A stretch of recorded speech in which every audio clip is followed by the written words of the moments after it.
Take a look at this label on this 40-gallon electric water heater. It lists 3 wattages. Upper is 4,500 watts, lower is also 4,500 watts, and of course that totals 4,500 what? Who wrote this? Actually, that's not a mistake. You'll find similar labels on most conventional electric water heaters. Oh, and by the way, that second listed wattage is what it would run at if hooked up to a 208-volt electrical supply rather than 240, which you'll usually find in office and large apartment buildings. Using Ohm's law, we can determine that this thing's heating element has a resistance of 12.8 ohms, which, at 240 volts, would draw 18.75 amps and thus 4,500 watts. But at 208 volts, it would only draw 16.25 amps, which works out to 3,380 watts. Math is fun! Anyway, how can those two numbers add up to themselves? This label would suggest 2 plus 2 is 2, and I'm pretty confident that's wrong. Well, you might have guessed by the labels upper and lower that there are 2 separate heating elements in the water heater. Indeed there are, and they're both the same power rating. The reason for this silly math has to do with the thermostats. Yeah, there's 2 of those too, but they're cleverly interlocked in a way that not only prevents them from running at the same time, which would overload the electrical supply, but also makes the operation of the water heater smarter and more effective. A water heater like this is an extremely simple device. It's really just an exceptionally well-insulated cylindrical tank of water with a few holes in it. Up top there are holes to let water in and out. Down below is another hole with a spigot to let you flush out the tank periodically. And then there are 2 holes in the sides of the tank under these covers. The heating elements stick into the tank and thus into the water through those holes, and when power is run through them, they get real hot. This is really just an overgrown kettle. Now, there are actually 2 more holes in the tank, one of which leads to the temperature pressure safety valve up top. Heating water makes it expand slightly, which increases the pressure inside the tank. Ordinarily, this isn't a problem. The tank may seem like a sealed pressure vessel, but it's still connected to the rest of your plumbing. As the water inside expands, some water will simply move out of the tank by pushing the water in the supply line backwards. However, if you have an entirely closed plumbing system with backflow prevention, then that won't be possible, so you probably have an expansion tank installed with your water heater. At least I hope so. But anyway, if for whatever reason pressure starts building up too high inside the tank and/or the water inside is getting too hot, then this valve will pop open, releasing that pressure and spraying hot water onto the floor, and you will have a very bad day, but at least the water heater didn't explode. That's nice. And the final hole in the tank is one many people overlook. Because the tank is made of steel, which, I don't know if you've heard, but doesn't really like to be in prolonged contact with water, a sacrificial anode rod, often made of aluminum or magnesium, pokes down into the water to take the corrosion bullet for the rest of the tank and keep it from rusting. The top of that rod lives buried underneath the foam insulation that's underneath this plug, and it can actually be replaced. If you do that regularly, it can extend the life of your water heater significantly. But almost nobody does that, including me. Yay, laziness! But this isn't a home improvement channel, so what's so special about this water heater that's making me make a video about it? Well, earlier I said the thermostats make it smarter and more effective.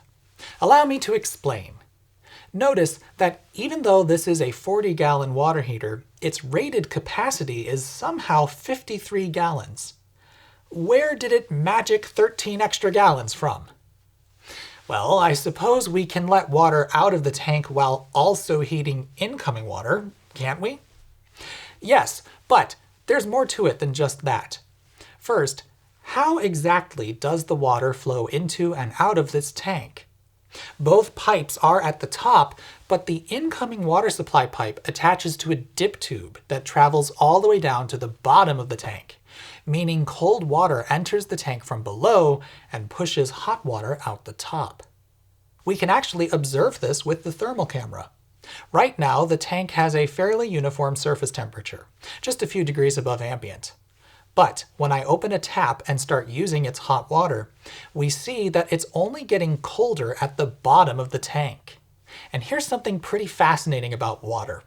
So long as you reduce turbulence and keep things relatively still, the hot and cold water inside the tank doesn't mix, like at all. You can see that as I continue using hot water, the region that's cold is getting bigger, but the hot parts up top are still just as hot as they were when I started. This happens because hot water is less dense than cold water. So in effect, it floats to the top of the tank. And as a result, a surprisingly sharp boundary between hot and cold is maintained. Now you might think that over time the boundary layer will disappear and the water will mix together, but for the most part it doesn't. Any water that cools down inside the tank, like for instance the water clinging to the slightly cooler tank walls, becomes more dense and simply sinks to the bottom, piling in with the rest of the cold water. After a very long time without adding heat energy to the tank, the remaining hot water does start to cool down, but it takes a lot longer than you'd think, like the better part of a day. It's pretty wild. This thermal stratification, combined with how we fill the tank from the bottom up, turns out to be really useful. Remember that we have two heating elements sticking into the tank at two different heights. As you continue using hot water, eventually the cold-hot water boundary reaches the bottom heating element and its thermostat, kicking that element on so it can start working to heat the water as it flows into the tank.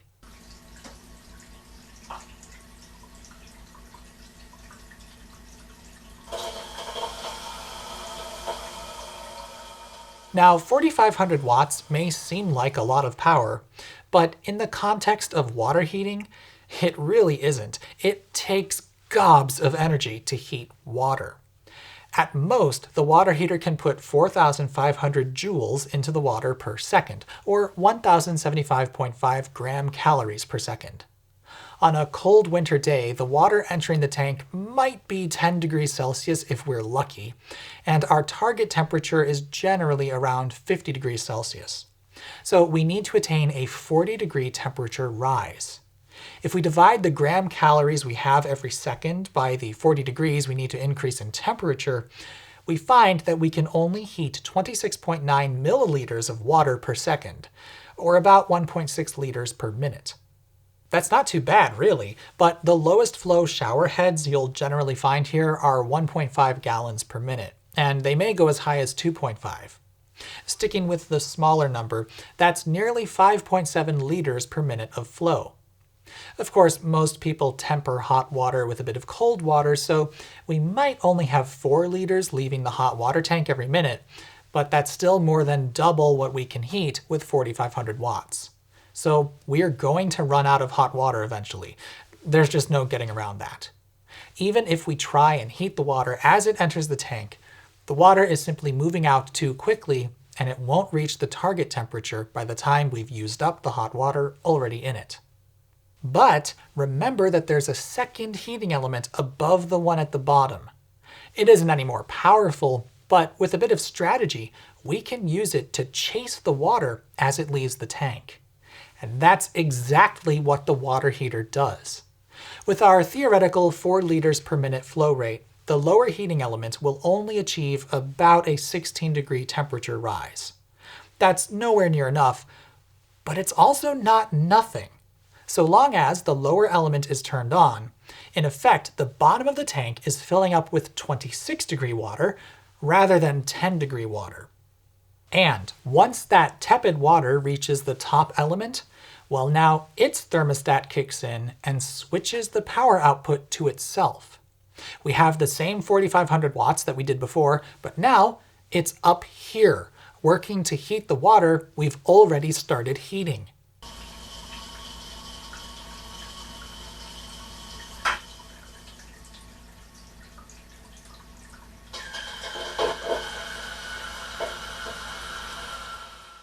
We can still only achieve a 16-degree temperature rise with 4 liters per minute of flow, but that'll get us up to 42 degrees. Not exactly where we want to be, but still plenty hot. We will, of course, still run out of hot water. Once the top element kicks on, the bottom switches off, so the water entering the tank is now truly cold, and once it's up near the top, well, game over. At best, we're getting 26-degree water out of the tank now. But this strategy bought us some extra time with a limited power source simply by changing where we applied that power and heating the same water twice. This is where we magicked 13 extra gallons from. 4,500 watts is 4,500 joules per second, and that's 16.2 million joules per hour, or 3.87 million gram calories. And that can lift 96.8 liters of water by 40 degrees Celsius. So, over an hour, this water heater can bring 25.5 gallons of cold water to our target temperature. And that is where this first hour rating comes from. I reckon it's only listed as 13 gallons over the true capacity since it was calculated using a 208-volt supply and assuming we start with freezing cold water. Quite conservative. In any case, this means that over an hour, the energy it can add to cold water plus the energy it has stored in 40 gallons of already hot water is the same as if you had 53 gallons in the first place. And on 240 volts like I have here, it may be closer to like 65 gallons. The strategy employed here is frankly genius, especially considering how simple this device is. All we have are two bog standard thermostats. There are no electronics here. There's no control scheme. It's just a thermostat for each heating element. The only complication to the circuit design is that the top thermostat always takes priority. If that heating element is switched on, the thermostat breaks the circuit to the lower element to prevent it from running. Now, you might think this would cause some sort of operational conflict. What if we want the bottom thermostat to run, but the top one happens to have kicked on? Well, think about this for a sec. Because hot water stays at the top of the tank naturally, and we fill it with cold water at the bottom, for the most part that just doesn't happen. In fact, the top element rarely gets used at all. It basically only comes on after you have used up more than half of the water in the tank. If you don't use at least that much, the bottom element will take care of things. Same goes for keeping the tank warm between uses. And with a low flow shower head, 15 minutes in the shower is unlikely to use much more than 20 gallons of water. So yeah, the top one just doesn't need to run. But if you do happen to use up all the hot water, or even just come close to that, well, now the strategy of giving the top element priority helps us again. While we can, of course, use the bottom element alone to heat the water, after all the hot water it generates down there will float up to the top, doing that means we have to heat the entire volume in one go. Whatever hot water it generates at the bottom has to travel through all the cold water on its way up to the top, which will of course cool it down. Oh, by the way, I should mention that whenever the elements are actively heating, there is some mixing and churning of the water going on inside the tank thanks to the convection currents that generates. You can see that happening here with this kettle. That's how we can heat the entire tank of water using what amounts to 2 hot sticks.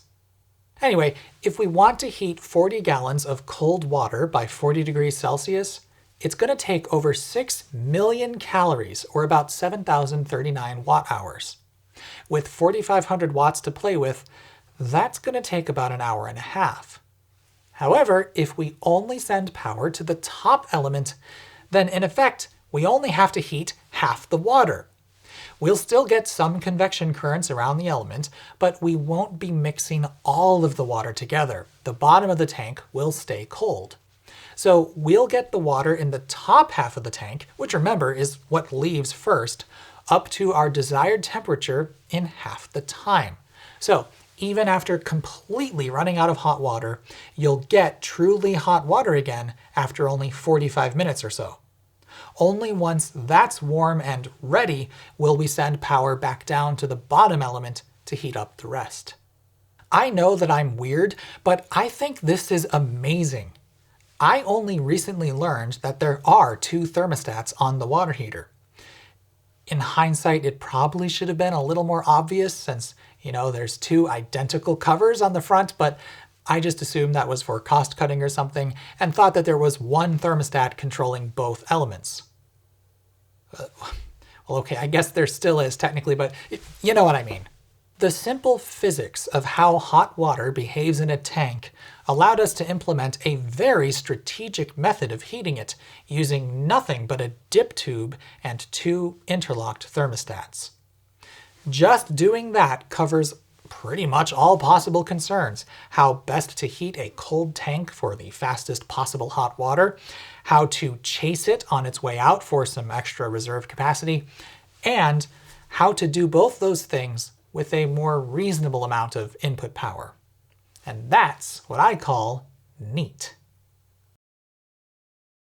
You might have noticed that the water heater is hooked up to some sort of mystery box. What exactly is inside that box is not important for you to know, but it allows me to disable the water heater at will. Or, I guess, selectively enable it. The water heater only has power if the red light is on. See, I'm in the middle of some experiments. Water heaters, as I said, are exceptionally well insulated.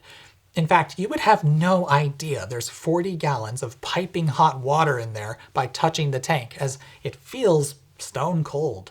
The only heat you can really feel is what leaks out of the supply pipes. I really ought to get some sleeves for those.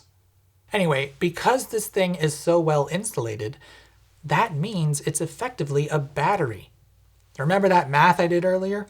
It takes over 7 kilowatt hours to heat up 40 gallons of water by 40 degrees Celsius. And that's a lot. Electric water heaters are among the most power-hungry things in your life, and the cost to operate them is a big reason many people choose to use gas instead for water heating. I mean, just look at this. Yikes, and those are old numbers. Oh, and by the way, the reason the cost range is so narrow is because energy is energy and water is water. Now, I have a time of use rate plan with my utility, and power in the middle of the night is quite cheap. So, for the past couple of months, I have only been letting this thing operate between 1 and 5 a.m. And believe it or not, I pretty much can't tell. Now I can feel the comments already. Aren't you supposed to keep your water heater hot at all times? Aren't you the least bit worried about diseases like Legionnaires? Well, sort of. And as a precaution, I did set the temperature a fair bit higher before I embarked on this journey. But on the other hand, for years I have been shutting off the water heater whenever I leave for more than a day, and I'm not dead yet. But in fairness, that could be a risk, and more research is definitely needed there. So I am not endorsing this practice. Do not do this at home. I can, however, tell you that when that thing is charged up, it will stay hot for way, way, way longer than I thought was remotely possible. I've taken a shower at 9 o'clock at night, meaning the water heater had not operated for 16 hours. And the water was still scaldingly hot. And remember the whole hot and cold water won't mix thing? Yeah, you'd think that after a while it would, but no, it just doesn't. I've taken a shower in the morning, probably using up a good half the tank's volume, and in the evening, over 10 hours later, the water from the kitchen tap was still too hot to touch. More quantitatively, I measured the temperature after running approximately 10 gallons of water through the kitchen tap at 132.4 Fahrenheit. 5 hours later, 5 hours of the water heater being entirely off, the water measured 124.3 degrees. Just swap the digits around. Somehow, even with at least 10 gallons of cold water sitting in the bottom of the tank for 5 hours, we lost only 8 degrees of temperature. It's wild, but the cold and hot water really just don't mix. Now obviously this strategy won't work for families, good luck spreading 40 gallons a day around, but I think it's worth pointing out that this thing hardly loses any energy when it's not actively being used. And that makes it a really effective energy storage device. And a large one at that. This 40-gallon tank stores 70% of the energy that the original Chevy Volt's battery pack could. I hope you can see that there's a lot of potential for energy management applications here. If you need to shut this off for an hour or even 2, you won't even notice. And what if you put a thermostatic mixing valve on its output? Then you could charge up a more sophisticated water heater well beyond your target temperature when energy is cheap and abundant, not only storing that energy for later, but also extending the tank's capacity. As a matter of fact, that idea is already in use with some heat pump water heaters today. I'll be keeping track of energy costs here and will report on how this experiment continues to go. I'll probably do that on my second channel, so you might want to subscribe if you haven't already. But I can already say with complete confidence that a conventional tanked water heater can be an important part of an energy management strategy. People keep asking for my thoughts on tankless water heaters, and frankly, this experiment is reinforcing my previously held belief that they're not the be-all end-all. They need tremendous amounts of power and can't store energy for later. Plus, they have unique maintenance considerations. I really think they only make sense when you have severe space constraints, and personally, I gotta say that if you feel you need the endless hot water they can provide, it might be worth considering adjusting your routines. But that's just, like, my opinion. Anyway, that whole section was basically a teaser for my next video, which will be on home electrification. That's coming soon. At least, I hope. For now, I hope what I've said here will get some gears turning. Many of the obstacles we think are insurmountable are in fact a piece of cake with just a bit of strategy and a dash of management. Thanks for watching.